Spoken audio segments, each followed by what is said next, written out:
Mari kita berdoa sekali lagi sebelum membaca merenungkan firman-Nya. Kami datang dalam ucapan syukur di hadapan-Mu ya Tuhan. Terima kasih karena kami boleh bersama-sama berseru menaikkan doa kami kepadamu. Dan kami juga bersyukur kesempatan boleh membaca merenungkan firman-Mu. Kiranya kembali Tuhan menyapa kami, menolong kami pada akhirnya kami bukan hanya menjadi pendengar-pendengar firman yang setia, tapi mampukan dengan kuasa dan pertolongan dari Roh-Mu yang kudus, kami boleh dimampukan menjadi pelaku-pelaku firman-Mu di dalam kehidupan kami. Bersabdalah ya Tuhan, kami umat-Mu sedia mendengarnya. Di dalam satu nama yang kudus, nama yang berkuasa, nama Tuhan kami Yesus Kristus, Sang Firman yang hidup, kami menyerahkan pemberitaan firman-Mu. Amin. Shalom, selamat malam Bapak Ibu Saudara yang dikasihi dalam Tuhan Yesus Kristus, baik yang ada di dalam gedung gereja ini maupun juga Bapak Ibu Saudara yang ada di rumah. Bersyukur gereja yang maju bukanlah gereja yang maju dengan berlari, tetapi gereja yang maju dengan berlutut.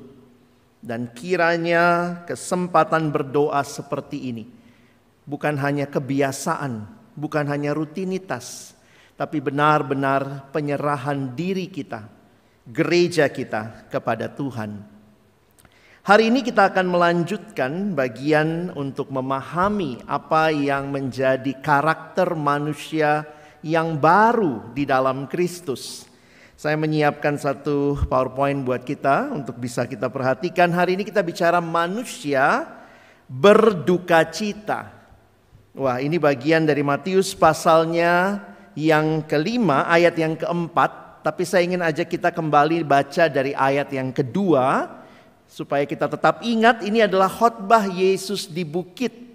Maka Yesus pun mulai berbicara dan mengajar mereka, katanya, berbahagialah orang yang miskin di hadapan Allah, karena merekalah yang empunya kerajaan sorga. Ayat keempat, berbahagialah orang yang berduka cita, karena mereka akan dihibur. Bapak Ibu Saudara yang dikasihi dalam Tuhan Yesus Kristus, satu kutipan yang selalu berkesan bagi saya ketika berbicara tentang apa artinya jadi orang Kristen adalah kalimat ini. Christianity isn't just a religion, it's a relationship with God through Jesus Christ. Kekristenan bukanlah sekadar agama, tetapi adalah relasi dengan Kristus. Relasi dengan Allah di dalam Yesus Kristus. Dan disinilah kita bersyukur untuk keselamatan yang adalah anugerah Allah. Ingat baik-baik, keselamatan itu bukan usaha kita. Orang-orang yang religius berbangga karena apa yang mereka lakukan untuk keselamatan mereka. Saya mengutip kalimat pendeta Timothy Keller yang berkata, religion make us proud of what we have done. Apa yang kita lakukan itu dianggap menyelamatkan. Tetapi orang-orang yang percaya pada Kristus, Injil itu, the gospel make us proud of what Jesus has done. Ini bukan hanya relasi dengan Kristus, tetapi relasi yang di dalamnya kita mengalami karya yang Kristus lakukan bagi kita, sehingga kita bisa menjadi manusia baru di dalam Kristus. Inilah arah kehidupan kita, inilah arah pertumbuhan kita, bahwa kita makin hari makin serupa dengan Kristus. Gambarannya seperti apa? Bagaimana manusia yang tadinya berfokus kepada diri, sekarang berfokus kepada Allah. Dan apa yang kita baca tadi, di dalam rangkaian khotbah di bukit, Yesus memaparkan bagaimana hidup orang yang sudah mengalami karya Allah dalam hidupnya. Maka bukan lagi dirinya sebagai fokus, tetapi Allah dan kerajaannya seharusnya yang menjadi fokusnya. Karena itu orang-orang seperti ini menarik sekali, mereka disebutkan orang yang berbahagia. Beberapa terjemahan menggunakan kata diberkatilah. Orang-orang yang kepadanya Allah berkenan. Orang-orang yang berbahagia karena ini bicara sukacita yang melampaui apa yang dunia atau kondisi sekitarnya. Bahkan duka cita yang kita akan bicarakan hari ini jadi menarik untuk kita pikirkan Bapak Ibu Saudara ya. Bagaimana mungkin berbahagialah orang yang berduka cita? Itu enggak klop ya. Duka cita kok bahagia. Tapi itulah realita dari kehidupan di dalam Kristus. Kehidupan yang semakin hari semakin serupa dengan Kristus. Kehidupan yang di dalamnya Allah dan kerajaannya menjadi prioritas. Minggu yang lalu sudah dipaparkan bagi kita apa artinya berbahagialah orang yang miskin di hadapan Allah. Saya tidak perlu mengulangi, ini mengingatkan kita bagaimana orang yang terus bergantung kepada Allah. Itulah ciri dari orang yang hidupnya semakin hari semakin menyerupai Kristus. Dan hari ini kita bicara tentang berbahagialah orang yang berduka cita, karena mereka akan dihibur. Bapak Ibu Saudara, kalau kita pergi ke acara-acara Kristen ya, ke banyak tempat, bahkan di banyak gereja selalu ditanya, apa kabar saudara? Jawabnya apa? Harus luar biasa. Kadang-kadang rasanya tuh nggak ada dalam kamus orang Kristen. Kalau kita ditanya apa kabar, jawabnya lagi duka cita. Wah, kayaknya kurang rohani saudara. Tapi kalau kita melihat apa yang Alkitab sampaikan hari ini, saya setuju dengan sebuah buku yang saya kutip berikut ini. Maaf, masih dalam bahasa Inggris. Dia mengatakan, the Christian life according to Jesus is not all joy and laughter. Jadi ternyata hidup Kristen tidak selamanya hanya tentang sukacita dan tertawa-tawa. The truth is that there are such things as Christian tears, and too few of us ever weep them. Ada juga yang disebut dengan air matanya orang Kristen duka cita, yang sebenarnya di dalamnya kita pun harusnya meratap, tapi sedikit sekali yang mungkin mengalami itu. Jadi saudara, memang ini jadi menarik untuk kita pikirkan, karena rata-rata waktu bicara kekristenan dipenuhi Roh Kudus, rasanya cuma satu tandanya, joy. Saya tidak menolak itu, tetapi ternyata bukan hanya itu. Orang yang hidupnya makin selaras dengan firman, maka ada duka cita yang dia alami karena dia melihat kerajaan Allah dan kebenarannya tidak sedang dilakukan dengan benar. Tidak sedang terjadi. Sehingga Bapak Ibu Saudara yang dikasihi Tuhan, ini jadi menarik untuk kita pikirkan dan kita refleksikan. Jangan-jangan kita juga cuma punya satu pemahaman, dipenuhi Roh Kudus adalah sukacita saja. Ini duka cita semacam apa yang dibicarakan? Nah, mari kita coba lihat sebentar ya. Matius 5 ayat 4, berbahagialah orang yang berduka cita, sebenarnya adalah kutipan. Kalau kita lihat di dalam perjanjian lama, banyak penafsir yang merefer ke Yesaya 61 ayat yang kedua. Saya mengutip dari ayat 60 ayat pertama. Kalau Bapak Ibu bisa perhatikan, maaf tulisannya agak kecil di situ. Roh Tuhan ada padaku. Ini adalah gambaran hamba Tuhan di dalam kitab Yesaya. Roh Tuhan ada padaku oleh karena Tuhan telah mengurapi aku. Ia telah mengutus aku untuk menyampaikan kabar baik kepada orang-orang sengsara dan merawat orang-orang yang remuk hati, untuk memberitakan pembebasan kepada orang-orang tawanan dan kepada orang-orang yang terkurung kelepasan dari penjara. Perhatikan ayat 2. Untuk memberitakan tahun rahmat Tuhan dan hari pembalasan Allah kita, untuk menghibur semua orang berkabung. Ini adalah tugas yang diberikan kepada sang hamba Tuhan. Lalu muncul pertanyaan, kira-kira berkabungnya, berduka citanya karena apa? Sebagian penafsir setuju ini terkait dengan dosanya Israel. Karena ingat, Yesaya bicara setelah memberikan mereka pengharapan bahwa nanti Tuhan akan bawa mereka keluar dari pembuangan. Tapi jangan lupa, kenapa mereka ada di pembuangan? Karena dosa mereka. Dan ketika mereka menyadarinya, mereka berduka cita karena dosa mereka. Dan bukan hanya mereka, tapi dosa para leluhur mereka, kaum Israel. Maka pada waktu itu hamba Tuhan, Mesias gambarannya akan datang dan memberikan kepada mereka penghiburan. Penghiburan berarti kelepasan. Penghiburan berarti Allah mengampuni. Penghiburan di sini juga bicara bahwa ada komitmen untuk taat dan setia. Jadi bukan hanya bertobat, berduka cita, aduh sedih sekali dosa-dosaku. Tetapi setelah itu what next? Apakah ada hidup yang semakin selaras dengan kehendak Tuhan? Sehingga bisa kita simpulkan bahwa duka cita di sini terkait dengan dosa. Bahkan kalau kita lihat lebih luas terkait dengan kejahatan. Kalau saya mengajak kita untuk memperhatikan ya, bahwa sebenarnya Yesus juga di dalam Alkitab dituliskan beberapa kali meratap atau menangis. Ya, yang pertama misalnya kalau dalam bahasa Inggris ditulis di situ ya, Yesus menangisi dosa orang-orang, wept over the sins of others. Lalu over their bitter consequences. Misalnya kematian menjadi akibat dari dosa.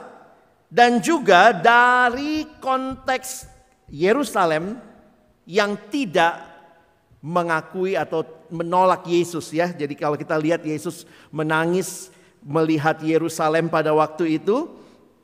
Dan kalau kita pikir-pikir harusnya juga ini jadi kalau kita seperti Yesus Bapak Ibu Saudara ya.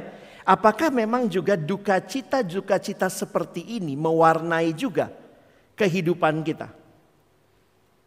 Jadi kalau saya coba simpulkan bahwa berduka karena dosa dan kejahatan yang dimaksudkan di dalam ayat ini terkait dengan baik itu dosa pribadi maupun juga di konteks di mana saudara dan saya hidup. Jadi mari kita coba hayati. Kalau saya ini warga kerajaan sorga, saya makin mirip seperti Yesus. Apakah saya makin berduka cita ketika menyadari bahwa ada bagian-bagian hidup yang harus terus disucikan. Dan melihat juga kondisi di sekitar kita. Sehingga saya juga bersama-sama bertelut di hadapan Tuhan, berdoa, berseru, mohon keadilan, mohon pemulihan. Dan Tuhan janji, orang yang berduka cita akan hal-hal tersebut akan Dia hiburkan.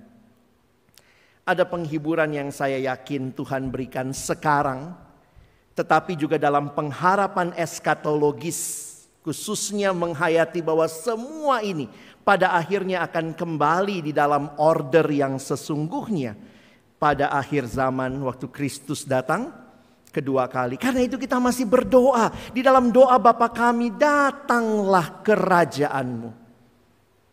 Sehingga Bapak Ibu Saudara, yang jadi pertanyaan buat kita sekarang, kita makin mirip Yesus atau tidak? Apakah Bapak Ibu Saudara dan saya makin mirip Yesus di dalam hidup kita? Di dalam pikiran dan perasaan kita. Karena kalau kita makin mirip Yesus, maka apakah kita masih berduka cita untuk hal-hal yang juga mendukakan hati Allah? Bapak Ibu Saudara, tidak gampang ya. Kalau dikatakan punya pikiran seperti Kristus itu gampang. Tapi kalau bicara punya perasaan seperti Yesus, gak mudah. Makanya di dalam pemahaman kita, pikiran sudah jatuh dalam dosa. Perasaan juga jatuh dalam dosa. Efesus 4 cerita itu. Perasaan mereka telah tumpul.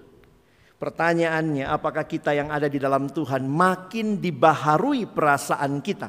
Perhatikan kata pemazmur, ini ayat yang saya lama renungkan. Air mataku berlinang seperti aliran air karena orang tidak berpegang pada Tauratmu.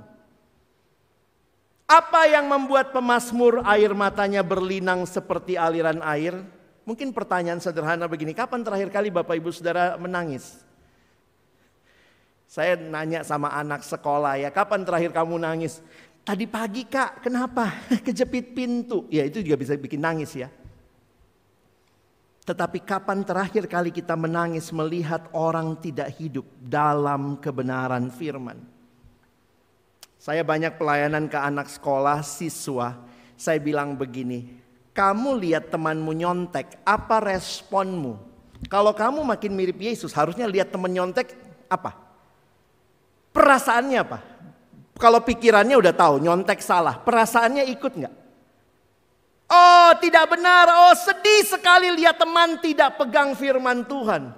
Air mata berlinang, apakah kita berlinang air mata hanya karena hal-hal yang kita mau lalu tidak tercapai? Atau benar-benar berlinang air mata karena lihat ketidakbenaran? Mereka bilang ya kadang-kadang susah Kak, lihat teman nyontek apa? Hi, kamu nyontek, saya juga nyontek, ayo.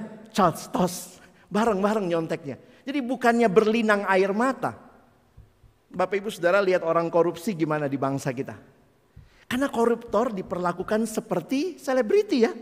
Masuk TV, ya, diwawancara. Kadang-kadang jangan-jangan hati kita, perasaan kita tidak seirama dengan pikiran kita. Bahwa ini adalah yang menghancurkan masyarakat. Sehingga harusnya ada kesedihan yang mendalam, duka cita yang mendalam karena orang tidak hidup seturut firman Tuhan. Jangan-jangan kita nggak punya duka citanya karena kita masih hidup sama seperti dia. Jadi waktu lihat dia, dia juga begitu ternyata. Dia ketahuan, gua kagak.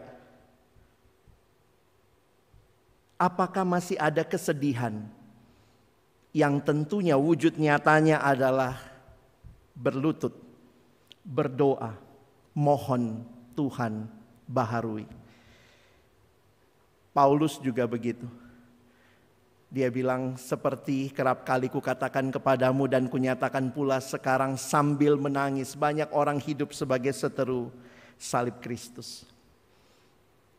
Bapak Ibu Saudara, kalau kita mau punya gereja yang kuat, maka isinya adalah orang-orang yang harus selaras hatinya dengan Yesus. Barulah pelayanannya akan berciri hal yang sama.